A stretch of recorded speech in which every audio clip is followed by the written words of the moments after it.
Banyak orang-orang yang tadi malam tidur bersama kita, bersenda gurau, tersenyum dan tertawa, tapi pagi ini mereka tidak lagi bernyawa. Banyak yang ingin minta panjang umur, Allahumma tawwil umrana, panjangkan umur kami. Tapi takdir berkata lain. Idza jaa ajaluhum, kalau ajal sampai, la yastakhiruna sa'atan, tidak dapat ditunda walau sesaat. Wala yastaqdimun, tidak pula dapat dimajukan walaupun sesaat. Sebagiannya mati, tapi sebagian lagi masih hidup, bernyawa, tapi tetap tidak dapat bangkit dari tempat tidur. Meleleh air matanya mendengarkan suara azan masuk ke dalam ruang-ruang rumah sakit. Hayya 'alas shalah. Bergetar hatinya, tapi kaki tak dapat melangkah, tangan tak dapat menghayun. Apa sebab? Karena nikmat sehat dicabut oleh Allah Subhanahu wa ta'ala. Sebagian hamba Allah ada yang berlari-lari, berkejar-kejaran di tengah jalan raya ketika kumandang azan sedang dikumandangkan. Badannya sehat, dia masih hidup dan bernyawa, tapi ada satu nikmat besar yang dicabut Allah dari dalam dirinya. Nikmat terbesar itu adalah nikmat istiqamah. Para ulama berkata, al-istiqamah khairun min alfi karamah. Satu istiqamah lebih baik daripada 1000 karamah. Karena 1000 karamah bila tidak dijaga dengan istiqamah, maka dia dapat hilang. Oleh sebab itu Nabi Muhammad SAW berkata, berpesan ketika datang seorang laki-laki berkata, "Ausini wa aujiz," beri aku pesan, tapi jangan panjang-panjang, singkat dan padat, agar aku dapat mengamalkannya. Nabi hanya berkata satu pesan, "Qul," katakan, "amantu billah, tsumma istaqim," katakan aku beriman kepada Allah, setelah itu istiqamahlah. Alhamdulillah, siang hari ini ketiga nikmat itu masih ada dalam diri kita. Nikmat hidup, masih bersemayam roh di dalam jasad. Nikmat sehat, kita masih bisa meringankan langkah, menghayunkan tangan datang ke rumah Allah. Nikmat istiqamah, sampai hari ini hati masih tetap bergetar ketika nama Allah dikumandangkan. Wa idza tuliyat 'alaihim ayatuhu zadatuhum imana. Ketika ayat-ayat Allah dibacakan, bertambah iman mereka. Kenapa demikian? Karena masih ada modal utama, la ilaha illallah Muhammadur Rasulullah, maka amal soleh sebagai tambahannya. Imam Muslim membuat satu bab dalam kitab Sahih Muslim, al-iman yazid wa yanqus. Iman bertambah dan iman bisa berkurang. Kapan iman bertambah? Berada di tempat yang paling baik, berkumpul bersama orang-orang baik, mendengarkan kata terbaik, dalam ibadah yang paling baik, tempat yang paling baik, masjid, bersama orang paling baik, orang beriman, di tempat yang paling baik, waktu terbaik, hari Jumat, dan mendengarkan kata-kata terbaik, kalam Allah dan sabda Rasulullah sallallahu alaihi wasallam.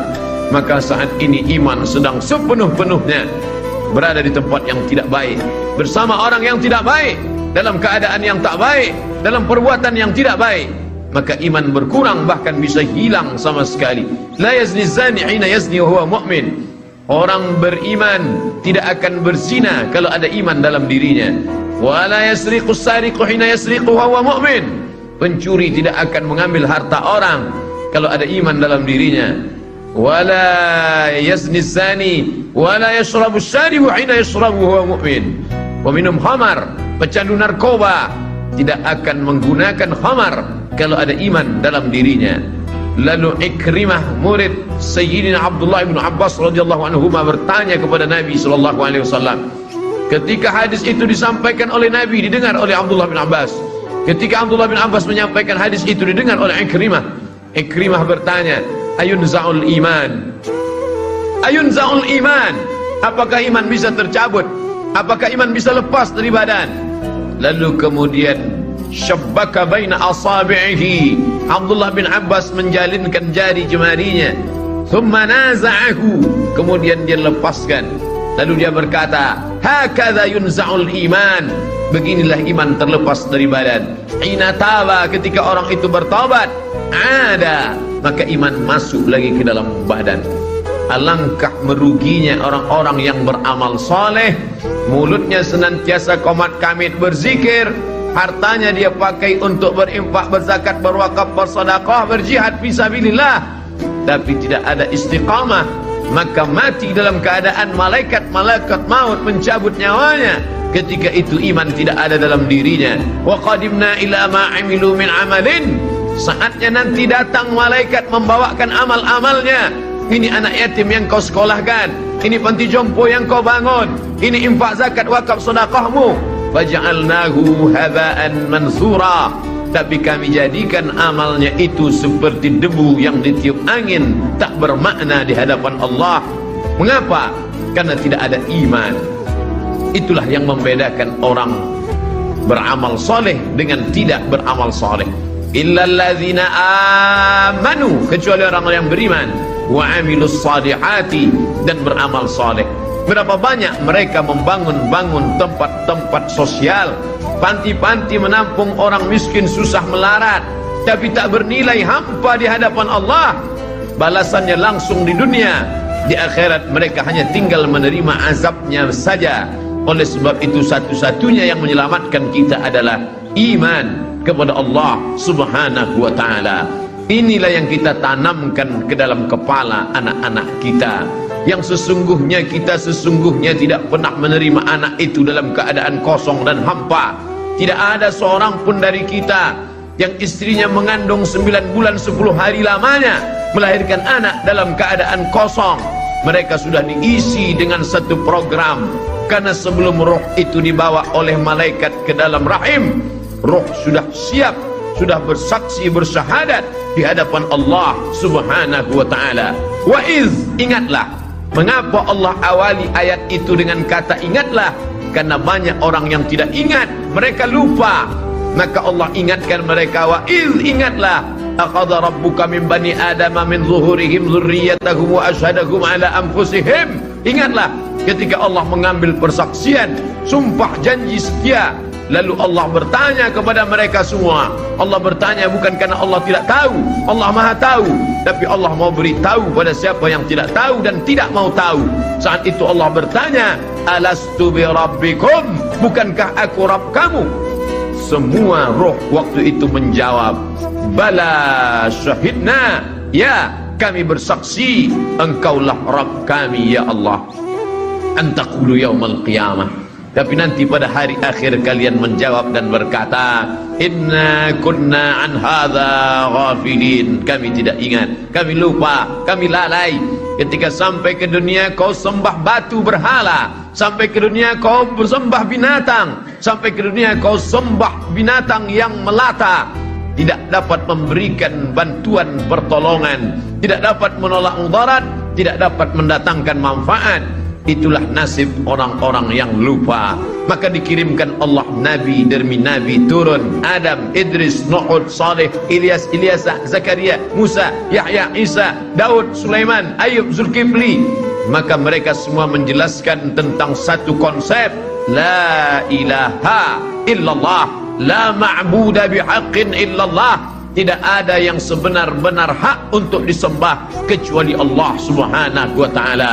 La mahbuba bihaqqin illallah, tidak ada yang benar-benar dicinta kecuali Allah. Cinta kepada anak, anak akan durhaka. Cinta kepada pasangan hidup, mereka akan mati meninggalkan kita. Cinta kepada harta, harta akan binasa. Cinta kepada kuasa, kuasa akan sirna. Maka tumpahkanlah cintamu kepada Dia yang tak pernah berakhir dan maha sempurna. Siapa Dia? Allahu la ilaha illa huwa. Bagaimana Dia? Al-Hayyu, Dia maha hidup. Al-Qayyum, Dia maha mengatur. Dia tidak hanya sekedar hidup, tapi Dia juga mengatur segala kehidupan. La tasqutu min waraqatin illa ya'lamuha. Tidak ada satu daun pun yang gugur melainkan dalam pengetahuannya yang sempurna. Apakah Dia mengawasi aku? Apakah Dia melihat aku? Apakah Dia senantiasa memandang? La ta'khudhuhu sinatun wala naum. Dia tak pernah mengantuk, Dia tidak pernah tidur. Kalau takut berbuat dosa karena atasan, atasan akan tertidur. Kalau takut berbuat salah karena orang tua akan mengantuk. kalau takut berbuat zalim karena orang lain petugas keamanan, maka mereka pun akan meninggalkan kita. Tapi kita takut karena dia la ta'khudhuhu sinatun wala naum. Berkuasakah dia? Sehebat apa kekuasaannya? Lahu ma fis samawati wa ma fil ard. Apa yang ada di langit, apa yang ada di bumi, semua milik dia. Tu'izzu man tasha, siapa yang mau kau angkat setinggi-tingginya. Wa tudhillu man tasha, siapa yang mau kau hinakan, kau rendahkan, kau jatuhkan serendah-rendahnya. Biyadikal khair, dalam genggaman kuasamu ada segala kebaikan ya Allah. Lalu kemudian siapa yang bisa memberikan pertolongan dan bantuan? Man dzalladzi yashfa'u 'indahu illa bi'idnih. Semua dengan izinnya. Tanpa izinnya tak ada yang berlaku di atas muka bumi Allah Subhanahu wa ta'ala. Lalu kemudian setelah itu berpikirlah manusia yang lemah, hina dan kotor itu, apakah ada kuasa selain daripada dia? Tidak ada yang berkuasa kecuali kuasa hanya dia saja. Huwal awwalu, dia yang pertama. Huwal akhiru, dia yang terakhir. Tapi dia tak berawal dan tidak berakhir. Semua yang berawal dan berakhir akan binasa. Mengapa dikatakan dia yang pertama? Sebelum ada alam semesta, dia sendirian sudah ada. Maka dia katakan huwal awwalu. Mengapa dikatakan huwal akhiru? Dia tidak pernah berakhir. Makna al-akhiru, ketika semua alam semesta binasa, bahkan malaikat mencabut nyawa itu pun juga akan mati, maka tinggallah dia sendirian. Huwal akhiru. Saat itu dia berkata, ainal jabbarun, mana orang-orang yang sombong? Ainal jabbarun, mana penguasa-penguasa yang angkuh? Hari ini tidak ada kekuasaan. Itulah yang kita katakan setiap selesai salat, la ilaha illallah wahdahu la syarikalah, lahul mulku, hanya dia saja yang punya kuasa, walahul hamdu, hanya dia saja yang layak dipuja dan dipuji. Yuhyi, dia menghidupkan, wa yumit, dia mematikan, wa huwa ala kulli syai'in qadir, dia kuasa atas segala sesuatu. Tahukah dia tentang semut yang kecil berada di dalam lubang tanah yang kecil yang tidak dapat dilihat pantau manusia? Maka dia sendiri berkata tentang dirinya, ya'lamu ma baina aydihim wa ma khalfahum wa la yuhituna bi syai'in min 'ilmihi illa bima syaa. Bagaimana kekuasaannya? Wasi'a kursiyyuhus samawati wal ard. Beratkah dia mengatur alam semesta ini? Susahkah dia mengendalikan makhluk beserta isi dunia ini? Maka dia katakan, wala ya'uduhu hifzuhuma wa huwal 'aliyyul 'azim. Itulah mengapa ketika ayat kursi ini dibaca ketika selesai subuh, kita akan dipelihara sampai zuhur. Dibaca selesai zuhur akan dijaga sampai asar. Dibaca asar akan dijaga sampai maghrib. Dibaca maghrib akan terpelihara sampai isya. Dibaca selesai isya dan tidur akan terpelihara sampai besok pagi mata terbuka dalam keadaan mengucapkan alhamdulillahilladzi ahyana ba'dama amatana wa ilaihin nusyur. Karena di dalamnya ada tauhid yang kuat, di dalamnya ada penekanan yang sangat dalam, di dalamnya hati yang takut menjadi berani, di dalamnya ada kecemasan menjadi hilang. Manusia punya hati, hati itu sifatnya lemah, dan pemilik hati itu yang maha kuat. Serahkanlah hati kepada Allah.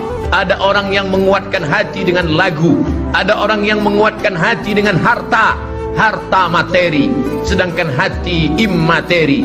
Maka materi tidak bisa mengenyangkan yang immateri. Harta adalah zahir, sedangkan hati adalah batin. Maka yang zahir tidak bisa mengenyangkan batin. Yang bisa mengenyangkan batin, maka batin dialah juga yang bisa mengenyangkan yang gaib. Hanya yang gaib juga. Maka tidak ada lain yang bisa menenangkan hati kecuali mendekatkan diri kepada Allah Subhanahu wa ta'ala.